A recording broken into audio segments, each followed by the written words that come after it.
3 days. That's how long Jessie Simon had been hiding a bruise, the size of a fist on her cheekbone.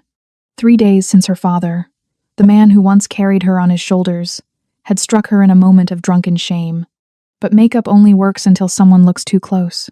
And Kim Min-jun, the Korean Mafia boss who ran the underground clinic in Miami, always looked too close when it came to Jessie. On Wednesday night, 10:47 p.m., his hand tilted her face toward the light with a gentleness that didn't match his reputation. "Who did this to you?" Her voice came out broken, barely a whisper. "My father." What happened next would either save her family or destroy what little was left of it. Because when a man like Min-jun decides someone he cares about has been hurt, there are no half measures. Only choices that change everything.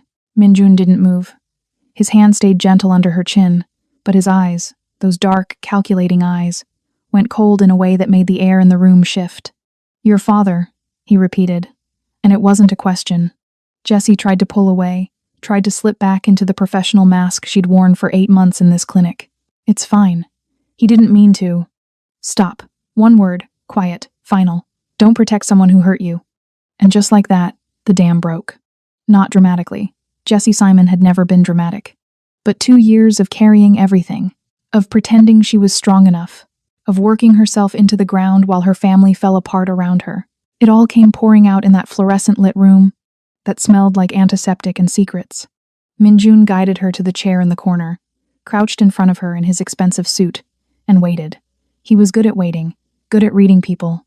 It's how he'd survived in a world where one wrong move could end you. "My mom died 2 years ago," Jessie whispered. "Pancreatic cancer. Stage 4. By the time they found it, we had 9 months. I took care of her at home. Watched her waste away in the living room, where we used to watch Jeopardy together every night." She wiped her eyes with the back of her hand. "The medical bills were $180,000, even with insurance. We spent everything, sold everything we could. It still wasn't enough." Min-jun said nothing, just listened with an intensity that made her feel seen for the first time in months. Dad couldn't handle it. Losing her broke something in him.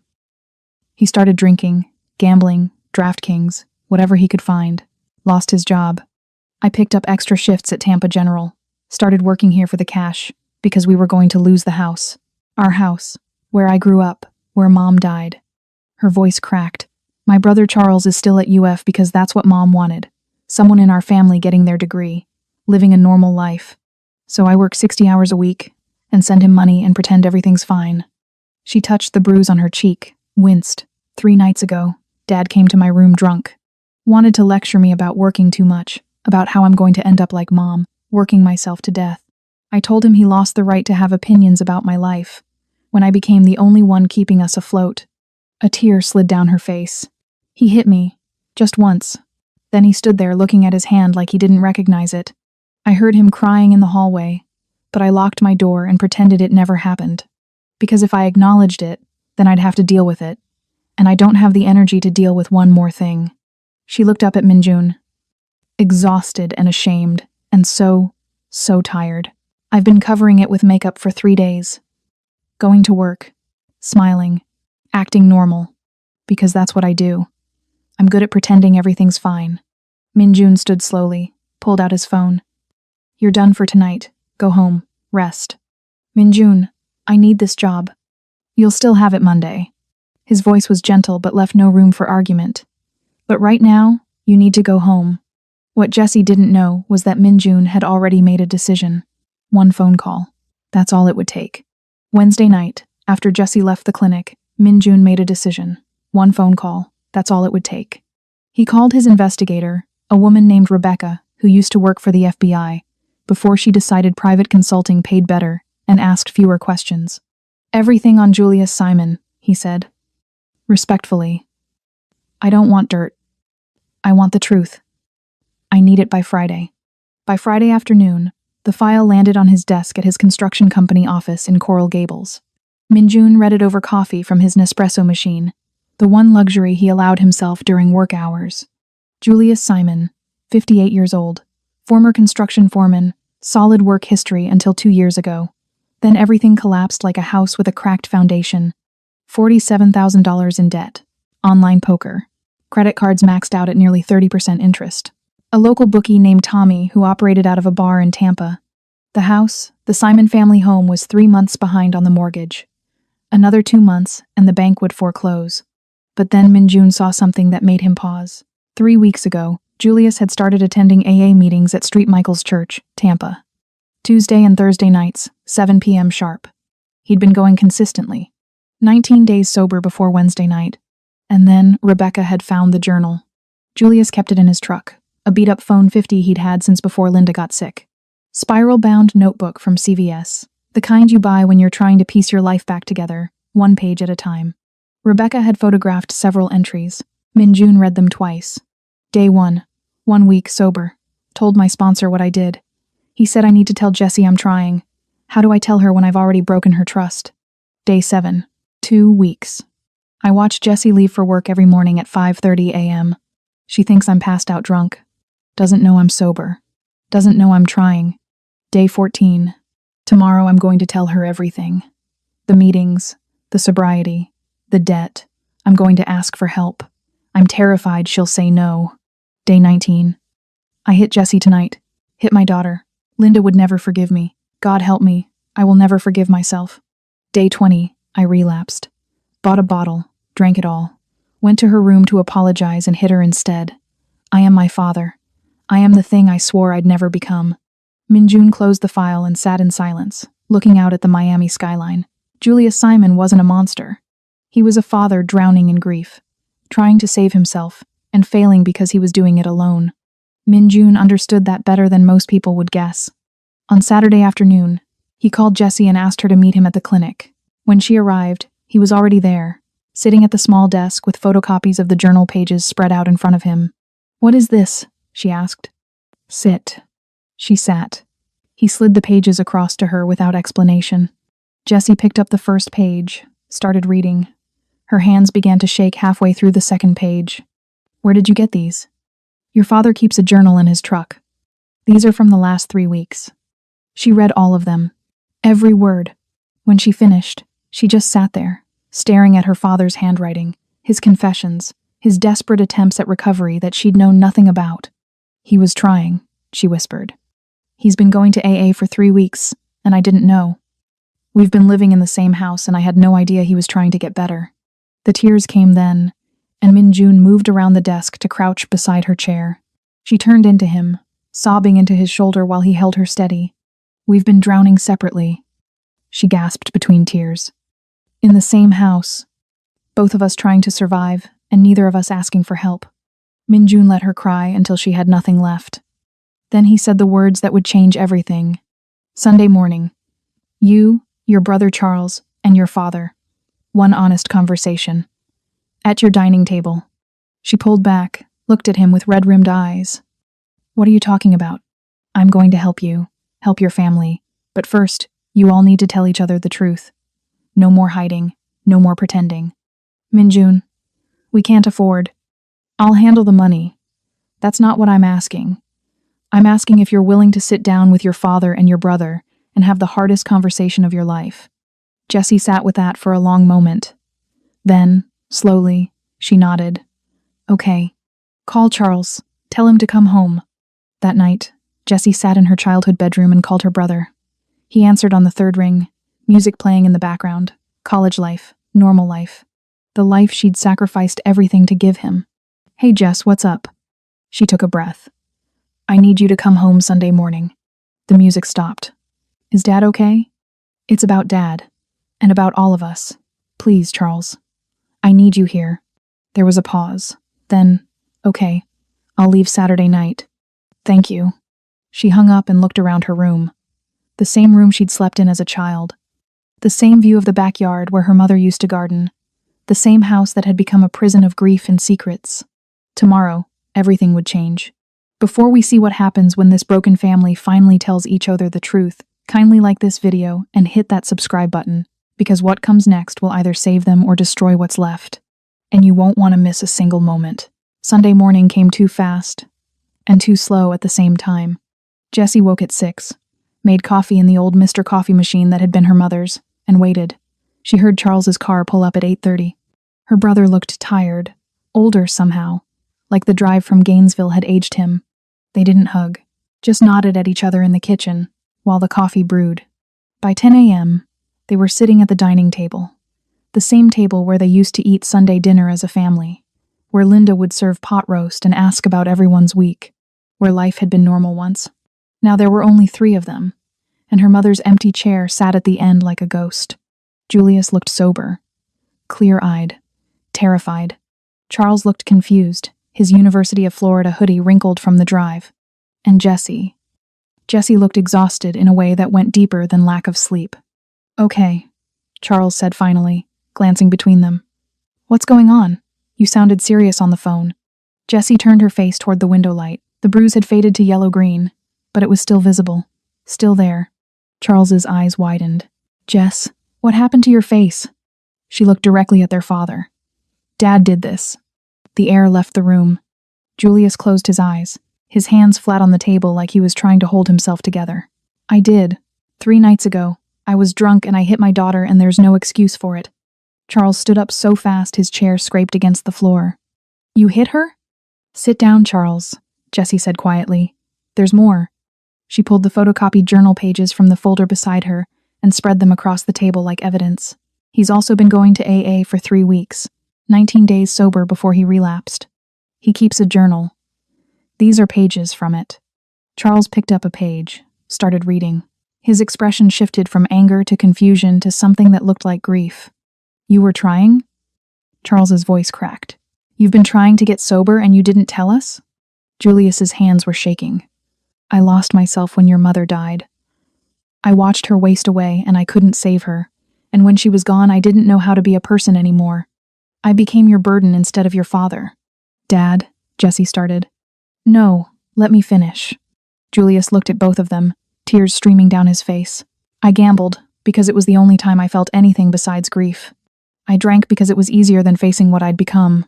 And I hit you, Jessie, because I was ashamed and angry at myself, and I took it out on you. There's no forgiveness for that." Charles was crying now, too. "I hid at school while Jessie carried everything. I'd come home for Christmas and see how tired you looked, Jess, and I'd go back to campus and pretend it wasn't happening. I'm a coward." "You're not," Jessie tried. "I am," Charles cut her off. "I've been seeing a therapist at UF for depression. Started last semester. Never told either of you, because I didn't want to add to the problems.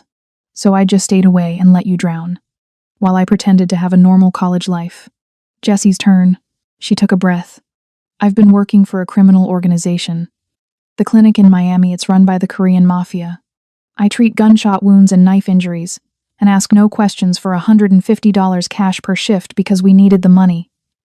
I've been angry at both of you for 2 years. Angry at Dad for falling apart. Angry at you, Charles, for getting to escape. But mostly I'm angry at myself." She wiped her eyes. "I'm angry because I never asked for help. I just kept working and working, like if I could just hold everything together, somehow Mom wouldn't really be gone." For 30 minutes, they talked, really talked. Said things they'd been holding in for 2 years. They'd been living like ghosts in their mother's tomb, haunting the same house but never really seeing each other. The doorbell rang. Jessie stood. "There's someone I need you to meet." Min-jun stood on the porch in dark jeans and a simple button-down, looking less like a crime boss and more like someone's well-dressed friend. He waited until Jessie invited him in, didn't sit until Julius gestured to a chair. "This is Min-jun Kim," Jessie said. "He runs the clinic where I work. He's the one who found Dad's journal." Charles looked suspicious. Julius looked wary. Min-jun addressed Julius directly, respectfully. "Mr. Simon, I know about your debt. $47,000 across multiple creditors. I know you've been attending AA. I know you're trying to rebuild your life." He paused. "I want to help. Not charity, a business arrangement. I pay off your debt immediately. You come work for my construction company at $75,000 a year. You repay me $1,000 a month until we're even. I also bring your mortgage current." Julius's jaw tightened. "I don't take charity from criminals." "It's not charity," Min-jun said calmly. "You'll repay every dollar through honest work. This preserves your dignity while giving you breathing room to stay sober. My only condition is that you commit to AA and sobriety. And if I relapse, then we figure it out. Recovery isn't linear." Julius looked at Jessie, really looked at her. "What do you want?" She'd been waiting 2 years for him to ask her that. I want you to get better, Dad. I want to be your daughter again, not your caretaker. I want Sunday dinners that don't feel like funerals. Julius stared at Minjun's outstretched hand for a long moment. Then he shook it. Okay. Charles cleared his throat. I'm taking this semester off. Coming home. I'm done running away from this family. Charles, your degree, Jessie started, will still be there next fall. But right now you two need me here. And honestly, I need to be here. They sat around that table, the 4 of them now, and for the first time in 2 years, there was something in that house besides grief. There was hope. The first month felt like learning to breathe again. Julius started showing up in the kitchen at 5:30 every morning, already showered and dressed for work. The first time Jessie came downstairs to find him making coffee in the old Mr. Coffee machine, she almost turned around and went back to her room. Made enough for 2, he said, not looking at her. She sat down at the kitchen table. They drank their coffee in silence, but it was a different kind of silence than before. Not the heavy, suffocating kind, just quiet. By the second week, they were talking. Small things, the weather, traffic on I-275. Julius mentioned his new construction project in Clearwater. Jessie talked about a difficult patient at Tampa General. It wasn't much, but it was something. Julius's first week at Minjun's construction company, he came home exhausted but clear-eyed. Forgot what it feels like to be tired from actual work instead of hungover, he said at dinner. 30 days later, he got his 1-month chip at the AA meeting. Charles and Jessie went with him. Watched him stand up in front of strangers and say, "My name is Julius, and I'm an alcoholic. 30 days sober." They clapped until their hands hurt. Charles found a job at an LA Fitness near USF, teaching cycling classes and personal training. Got a small studio apartment 10 minutes from the house.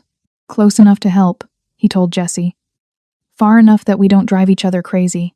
He came home for Sunday dinners, though. Every single week. Jessie quit the clinic. Told Minjun she couldn't do it anymore. Couldn't keep working in that world. He didn't argue, just nodded and said, "I understand." She cut her hospital shifts to 40 hours.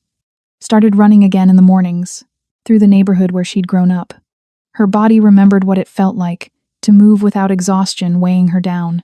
The house started changing too. Julius began working in the garden, pulling weeds from what used to be Linda's flower beds. They repainted the living room, from the beige it had been for 15 years, to a soft gray that let in more light. One Saturday, they went through Linda's closet together. All 3 of them. Cried over her favorite sweater, the one that still smelled like her perfume. Donated most of it to Goodwill, but kept some things. Her reading glasses, her recipe box, the Christmas ornaments she'd collected. They weren't erasing her, just making space to breathe. The second month, Minjun started coming to Sunday dinners. The first time was awkward. He stood on the porch holding a bottle of wine, like he wasn't sure he belonged there. Julius shook his hand, formal and stiff. Charles barely made eye contact. But by week 4, Minjun was helping Julius with the garden. They'd stand out there after dinner, talking about soil pH and tomato plants, about their mothers, who'd both worked themselves to death, trying to give their children better lives. Minjun called Jessie every night around 10, just before she went to bed. "Did you eat today?" he'd ask. Not controlling, just caring. He'd text during the day. Small things. "Saw this and thought of you," with a picture of a ridiculous coffee mug at Target. "How's your shift?" when he knew she was working. They weren't dating officially, hadn't even kissed. But they were building something real, through consistency, through showing up, through the small daily choices that meant more than grand gestures. Month 3. Week 6. Jessie drove to Miami to see Minjun's condo for the first time. It was nothing like she expected. Clean lines, lots of light, books everywhere. An espresso machine in the kitchen that probably cost more than her car payment. "I've been thinking about going back to school," she said, standing by the window overlooking Biscayne Bay.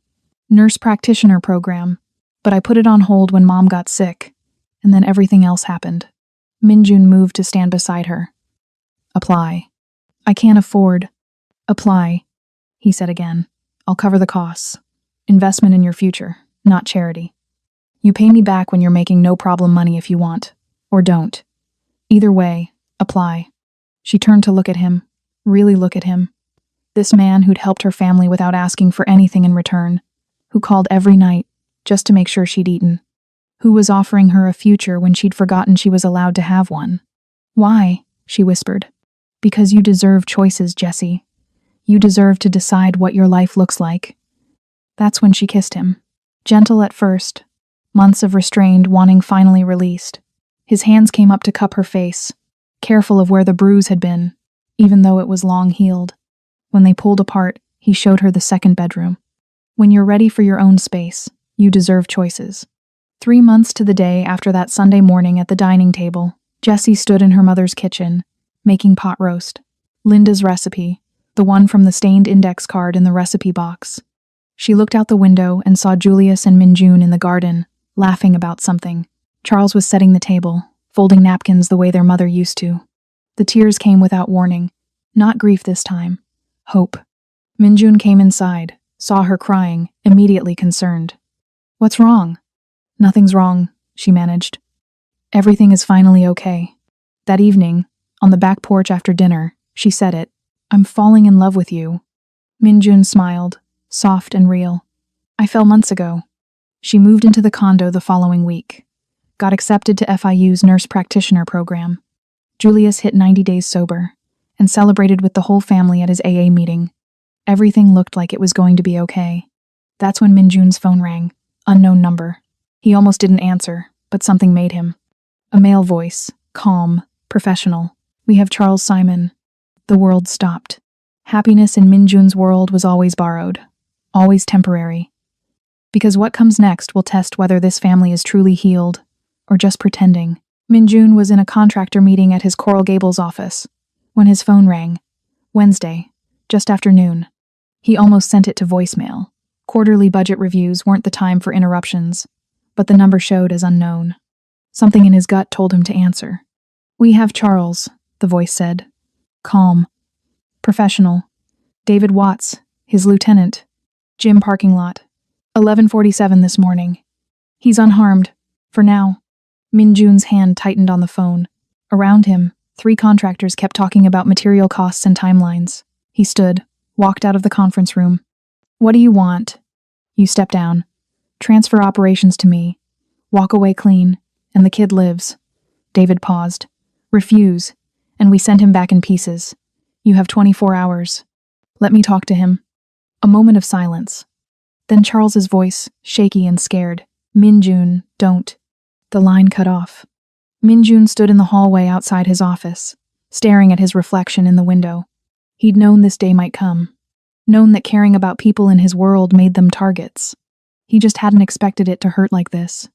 He made 3 phone calls in the next 5 minutes. By 2 p.m., he had the information he needed. Traffic cameras confirmed it.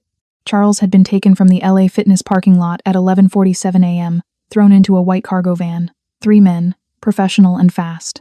By 3 p.m., his intelligence network had located the warehouse. Miami Port, South End, 6 guards. Charles inside, alive but probably terrified. Minjun studied the photos on his laptop. Knew immediately it was a trap. David wanted him dead, wanted control of the organization. Thought Minjun had gone soft. This wasn't just about power. It was about proving a point. At 4:45 p.m., Minjun pulled up to the Simon house in Tampa. His hands were steady on the wheel, but inside he was breaking apart. Jesse opened the door before he knocked. One look at his face and she knew. What happened? He walked inside without answering. Julius was in the living room, reading the Tampa Bay Times. Looked up when Minjun entered, and immediately set the paper down. Something's wrong. They sat at the dining table, the same table where they'd confessed everything 3 months ago, where they'd chosen to heal together. Minjun told them everything. The phone call, Charles taken from the gym, the warehouse at the port, David Watts staging a coup. They took him because of me, Minjun said, voice hollow. Because I fell in love with you. Because I let myself care about your family, and that made you vulnerable in my world. Jesse's face went white, then red. This is because of us? Because you and I. Where is he? Julius stood, fists clenched, the newspaper forgotten. Where's my son? Miami Port. I have the location. Minjun looked at both of them. This is my world, my problem. I'll handle it. You need to stay here. Stay safe. No. Jesse's voice cut through like a scalpel. He's my brother. We're family. We do this together. Jesse, you don't understand. You don't handle this alone. Julius moved to stand beside his daughter. What's the plan? Minjun stared at them. This family that had been broken 4 months ago, that was still learning to be whole again, was offering to walk into danger with him. It's a trap, he said finally. David wants me dead. He'll have 6 men, maybe more. If I show up alone, we both die. Then don't show up alone. Julius's voice was steady, sober, clear. Tell us the plan. So Minjun did. He'd appear to surrender. Walk in like David expected, hands visible, seemingly compliant. Julius would approach from the south entrance. His 30 years in construction meant he could navigate industrial spaces better than anyone. Jesse would stay in a vehicle 2 blocks away with Dr. Fern, Minjun's private physician, ready for medical support. 8 of Minjun's most loyal men would surround the warehouse. They'd move at 9:30 tomorrow morning, just before David's deadline. I can't ask you to do this, Minjun said. You're not asking. Jesse's hands were shaking, but her voice wasn't. We're telling you. We get Charles back together, or not at all. By midnight, 8 men had arrived at the house. They spread blueprints across the dining table, the same table where they'd eaten pot roast just days ago. Now it held tactical plans and photographs of the warehouse. Julius studied the schematics like he was reading construction plans. There's a maintenance tunnel here, he said, pointing. Service access for the electrical systems. I can get in through there, come up behind them. One of Minjun's men, James, looked impressed. That could work. Jesse was in the kitchen, organizing medical supplies. Gauze, antiseptic, trauma shears from the hospital. Her hands moved with the efficiency of someone who'd worked in emergency rooms for 6 years. She packed everything into her old Jansport backpack, the one she'd had since nursing school. None of them slept. At 5 a.m., Julius made coffee in the Mr. Coffee machine. They sat around the table in silence, drinking it black, watching the sky lighten outside the window. Minjun looked at Jesse, at Julius, at these people who'd become his family in the strangest, most unexpected way. Thank you, he said quietly. Julius nodded. Jesse reached across the table and took his hand. At 9:30 a.m., they'd learn what they were truly capable of when someone they loved was threatened. At 9:30 a.m., Minjun's black Mercedes pulled up to the warehouse at Miami Port. He got out slowly, hands visible, no weapon. The picture of compliance. Inside the car, James had been driving. Now he circled back to position, along with the other 7 men spreading out around the building's perimeter. 2 blocks away, Jessie sat in a Toyota 4Runner with Dr. Firm, Minjun's private physician. Her Jansport backpack of medical supplies was at her feet. She was praying, even though she hadn't prayed since her mother's funeral. Underground, Julius was moving through the maintenance tunnel he'd identified on the blueprints. 30 years of construction work meant he knew these spaces, the electrical conduits, the service access points, the ways buildings breathed that most people never saw. His phone was on silent. His hands were steady. Inside the warehouse, David Watts stood in the center of the concrete floor like he owned it. 6 men with him, armed and positioned strategically, and Charles, tied to a metal folding chair, his face bruised, lips split, but alive. The door opened. Minjun walked in, hands still visible. I brought the transfer documents, Minjun said calmly. Everything you asked for. Let Charles go first, then we talk. David laughed. You really think this is a negotiation? He walked closer, circling like a predator. You went soft, Min. The girl made you weak. Your father would be ashamed, running your empire like a corporation, dating some nurse, playing house with her broken family. Minjun's expression didn't change. I brought what you asked for. Here's the thing. David stopped in front of Charles, put a hand on his shoulder. Charles flinched. The brother dies anyway. Then we take his sister. That's how you really hurt a man like you. Take everything he cares about, piece by piece. That's when Minjun's mask dropped. His voice went cold in a way that made the temperature in the room shift. You made a critical mistake, David, threatening someone I love. His hand moved, a signal so subtle only someone watching for it would see. The doors exploded inward. James came through the front with 3 men, weapons drawn. Gunfire erupted sharp, deafening cracks that echoed off concrete walls. Not Hollywood action movie shooting. Real and terrifying and chaotic. Julius emerged from the south entrance, exactly where the maintenance tunnel led out. He moved with purpose, with the confidence of someone who'd spent 3 decades navigating job sites. Minjun was already moving toward Charles, dove behind a storage crate as bullets tore through the air. One of David's men went down, then another. Julius saw a guard turning toward Minjun. Didn't think, just moved. Tackled him, they went down hard, and Julius's fist connected with the man's jaw once, twice, until he stopped struggling. Then the burning in his thigh. Julius looked down, saw blood spreading across his jeans. Through and through, he thought distantly. He'd seen enough construction accidents to know. He kept moving, made it to Charles, cut the zip ties with a utility knife from his pocket. The same craftsman knife he'd carried for 30 years. "I've got you, son," he gasped. Charles was shaking. "Dad, you're bleeding." "I'm fine. Stay behind me." Across the warehouse, Minjun and David faced each other. The others were fighting, but this was personal. David came at him fast. Hand to hand, brutal and ugly. They crashed into a metal shelf, tools scattering. "She made you weak," David shouted, landing a punch to Minjun's ribs.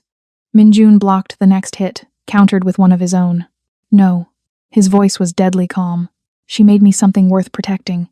He got David in a chokehold. Could have killed him easily. Could have snapped his neck right there. Instead, he held on until David went limp, unconscious but alive.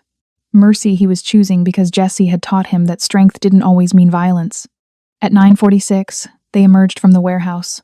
Minjun bleeding from his shoulder, where a bullet had grazed him. Julius bleeding from his thigh, leaning heavily on Charles. Charles traumatized, shaking, but alive. Jessie saw them and abandoned every protocol she'd ever learned. Ran from the forerunner toward them, Dr. Fern shouting behind her. Then she switched. Became the ER nurse who'd worked codes at Tampa General for 6 years. Dr. Fern gauze, pressure bandages. Now, her hands moved to Julius's thigh, applying pressure. Through and through, femoral artery looks intact. Then to Minjun's shoulder. "Graze. You'll need stitches, but you'll live." Julius's legs gave out. The adrenaline that had kept him moving through the rescue was fading fast. James caught him, helped lower him to the ground. They got everyone into the vehicle. James driving, taking them to a private medical facility in Kendall that Minjun kept on retainer for situations exactly like this. In the back, Jesse worked on both men. Charles sat pressed against the window, shaking, watching his sister save his father, and the man who'd saved him. Julius reached out, grabbed Minjun's hand. "Thank you," he whispered. "Thank you for not letting my boy die." Minjun squeezed back. "He's family." They'd survived. But in that moment, Jesse wondered what it had cost them, this violence, this terror, this proof that happiness in Minjun's world was never safe. She looked at Charles's haunted eyes, at the blood soaking through the gauze on her father's leg, at Minjun's torn shoulder. They'd gotten him back. But what came next? Charles is alive, Julius is bleeding, and Jesse's standing at the crossroads of 2 impossible worlds. What happens when the dust settles?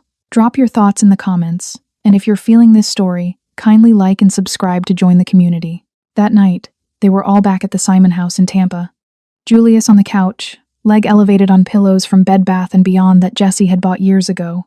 Minjun in the recliner, shoulder wrapped and immobilized in a sling. Charles in his old bedroom, door closed. Minjun had men positioned around the perimeter. No more surprises. No more threats slipping through. But inside, the real damage was quieter. At 2 a.m., Jesse came downstairs for water and found Charles in the kitchen. He was just standing there in the dark, staring at nothing. She didn't say anything, just stood beside him. "I thought I was going to die," Charles whispered. "Sat in that chair for hours thinking about all the things I'd never get to say. Never apologized to you for running. Never thanked Dad for getting sober. Never—" His voice broke. And then he was sobbing, the kind of crying that comes from somewhere deep and terrified. Jessie pulled him into her arms the way she used to when he was little and had nightmares. Let him cry into her shoulder while she stroked his hair. From the living room, Julius watched. He couldn't get up, his leg wouldn't let him, but he could see his children in the kitchen light, could see Jessie holding her brother together. Silent tears ran down his face. He was present for his children. Finally, actually present. The next morning, they gathered at the dining table, same table where they'd confessed everything 4 months ago, where they'd chosen to heal. Now they had to choose again. Julius spoke first, his voice rough. "I shot a man yesterday. Took him down to protect you, Charles. And the thing that terrifies me? I'd do it again. I'm not sorry. Charles looked at his father. Really looked at him. You saved my life, Dad. You came through that warehouse like the dad I remembered before Mom died. I was wrong about you. About us. Minjun stared at his hands. This happened because of me. Because I brought my world into your lives. Charles was taken because someone wanted to hurt me through the people He stopped. I'm sorry isn't enough. Stop. Jesse's voice was firm. You're part of this family now. That means when someone threatens one of us, we all fight back. Together. That's what family does. They sat there for 2 hours, processing the violence, the fear, the reality that loving each other meant accepting danger. Julius talked about what it felt like to hurt someone. Charles admitted he couldn't close his eyes without seeing that warehouse. Minjun explained the measures he was taking to make sure this never happened again. In the end, they chose each other, despite everything. The first week after was the hardest. Julius threw himself into recovery. Physical therapy 3 times a week at the Tampa clinic, working to get strength back in his leg. He went to AA meetings every night, talked to his sponsor about what it meant to hurt someone sober, to make that choice clear-headed and still not regret it. Charles saw a therapist 3 times a week. PTSD treatment, the doctor called it, learning to process trauma instead of burying it. Jesse worked extra shifts at Tampa General. Needed the routine, the familiar rhythm of rounds and charting and patients who needed her to be competent and steady. Minjun restructured his entire organization, removed everyone whose loyalty was questionable, made it crystal clear that his family was off limits, always. Week 2, Julius had a crisis. The nightmares had been getting worse. Flashbacks to the warehouse, to his hands on that guard's throat. One afternoon, he drove to the Publix on Dale Mabry and bought a bottle of Jameson. Sat in his phone 50 in the parking lot for an hour, just staring at it. Then he called Minjun. I'm about to throw away 5 months, Julius said when Minjun answered. Sitting in my truck with a bottle and I can't make myself pour it out. Minjun was at his Miami office. Where are you? Publix, Dale Mabry. Stay on the phone with me. Minjun grabbed his keys, headed for his car. I'm leaving now. 4 hours. But I'm staying on this call the entire time, you understand? Julius's voice cracked. Okay.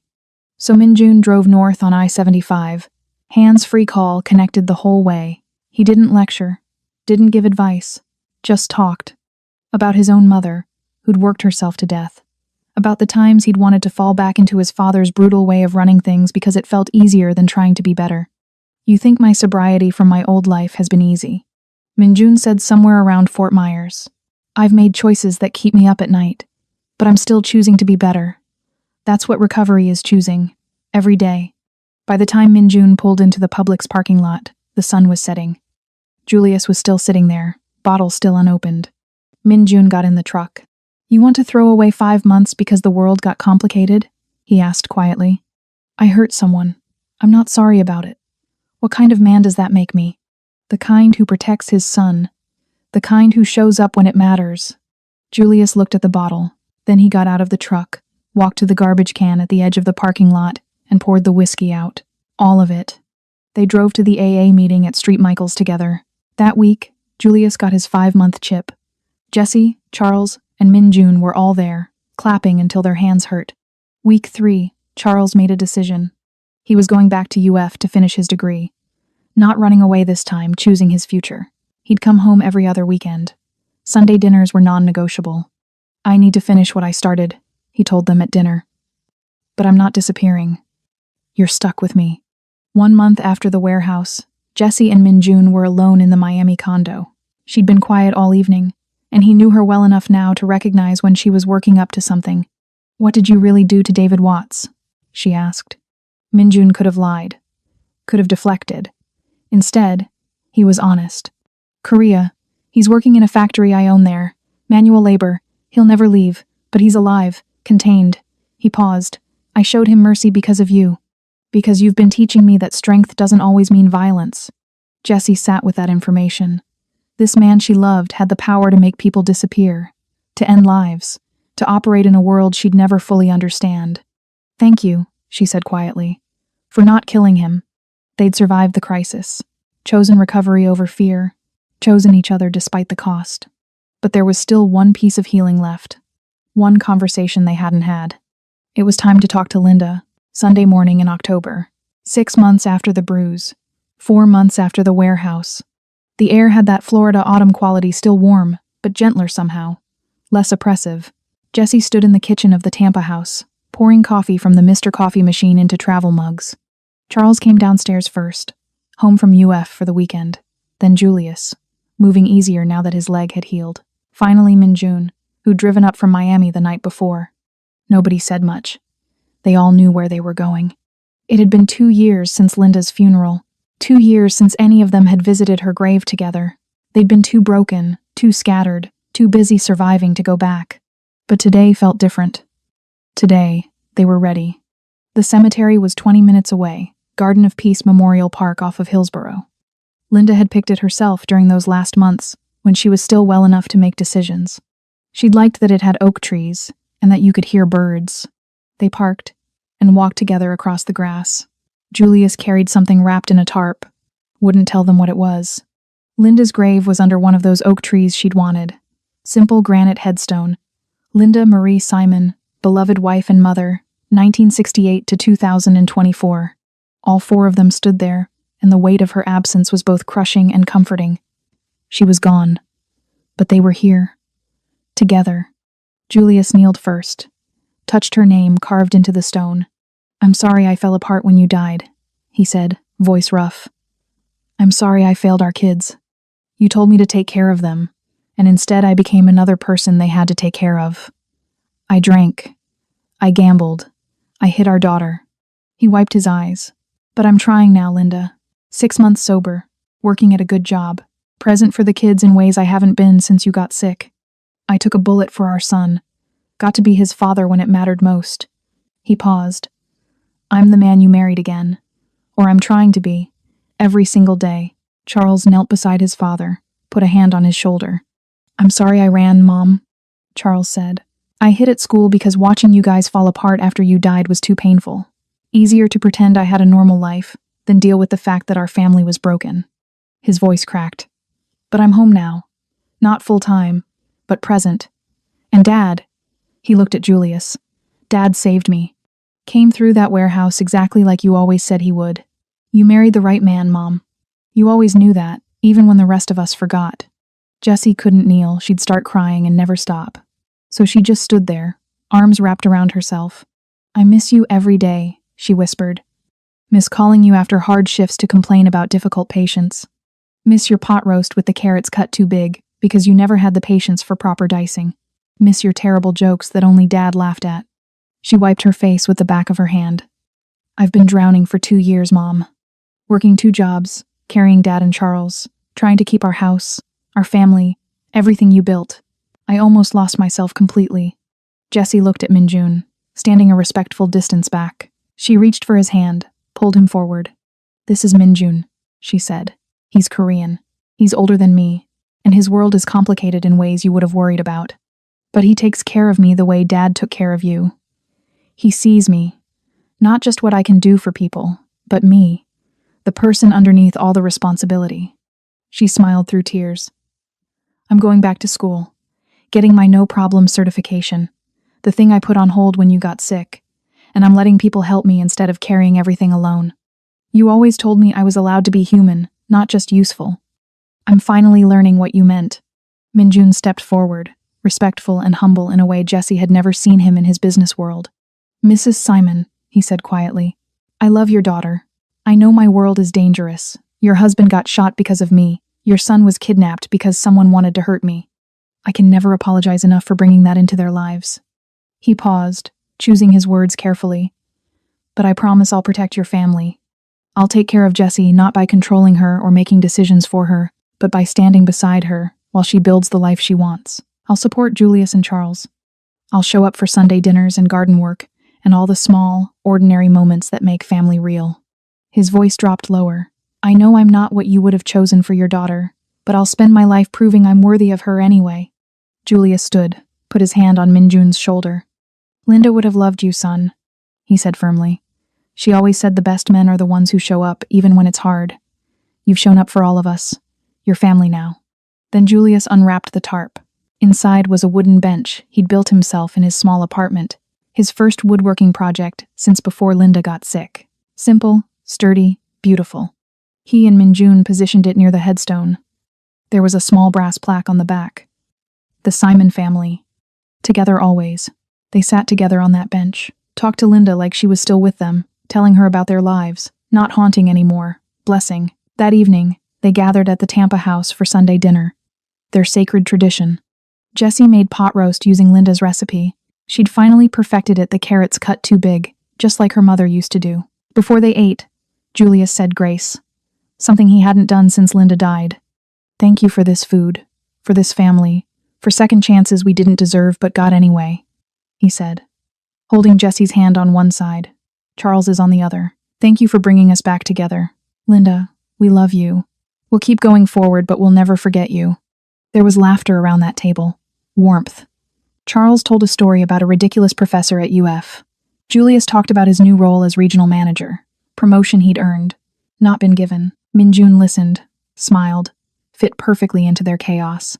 After dinner, Charles and Julius cleaned up their new tradition, since Jessie had cooked. She and Minjun went out to the back porch, where they could see the garden Julius had rebuilt, right in the spot where Linda used to grow tomatoes. The sun was setting, painting everything orange and pink. Minjun pulled something from his pocket, a key on a simple ring. I bought the house next door, he said. Jessie stared at him. What? 3 bedrooms, needs renovation. When you finish your no-problem program, when you're ready, we could live there. Close enough for Sunday dinners. But ours. You bought a house? In Tampa? Jessie's voice rose. But your business is in Miami. I can split time. I've got good people managing the Miami operations. He looked at her steadily. This is where your family is. This is where you'll work when you're a nurse practitioner. I'm not asking you to choose between me and them. I'm choosing all of you. He took her hand. I know it's early for proposals, but I'm asking if you see a future.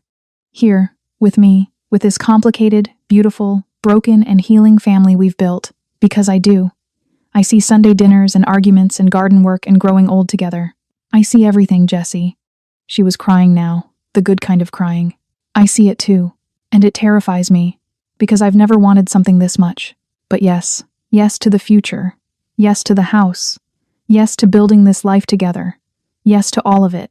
When he kissed her, it was gentle and certain and full of promise. Inside, they could hear Julius and Charles laughing about something in the kitchen. 1 year after the bruise, everything had changed. Julius was 1 year sober, celebrated at his AA meeting with his whole family there, clapping and crying. He'd been promoted to regional manager, visited Linda's grave every Sunday, and went to grief counseling because he was finally ready to process losing her. Charles graduated from UF that spring semester, had a job lined up in Tampa, earned through actual interviews, not given because of connections. He managed his PTSD with therapy twice a week and planned to stay close to family. The running away was done. Jessie was thriving in FIU's nurse practitioner program, top of her class. She and Minjun lived in the renovated house next door to her childhood home. She worked part-time at Tampa General, finally healthy and rested and genuinely happy. Minjun had legitimized most of his operations, ran a successful construction and import business, still had connections to the Korean organization, but the dangerous parts were managed by others.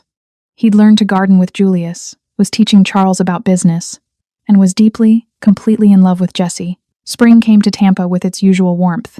Sunday dinner found them all at the table: Julius, Charles, Jessie, Minjun. Laughter constant, love tangible in the way they passed dishes and interrupted each other's stories. After dinner, they drove to the cemetery, sat on the bench Julius had built, watching the sunset together. We made it, Linda, Julius said, hand on the headstone. We almost didn't. There were days I wasn't sure we would. But the kids are happy. I'm sober. We're a family again, different than before, but real. Jessie leaned against Minjun, held her father's hand, watched Charles pick up sticks from around the grave the way he used to as a kid. 4 people who'd been broken by grief, who'd almost destroyed each other, who'd been saved by unexpected love, who'd chosen healing. Everything wasn't perfect. Healing wasn't linear. But they were together. They were trying. They were family. And in the ways that mattered most, that was everything. Jessie chose the dangerous truth over the safe lie. She chose healing over hiding. She chose family. The one she was born into, and the one she built. Would you make the same choice? Drop your answer in the comments below. If this story touched you, hit that like button and subscribe to join the community, because real love begins when someone sees you drowning and doesn't just throw a rope, they jump in the water beside you. See you in the next story.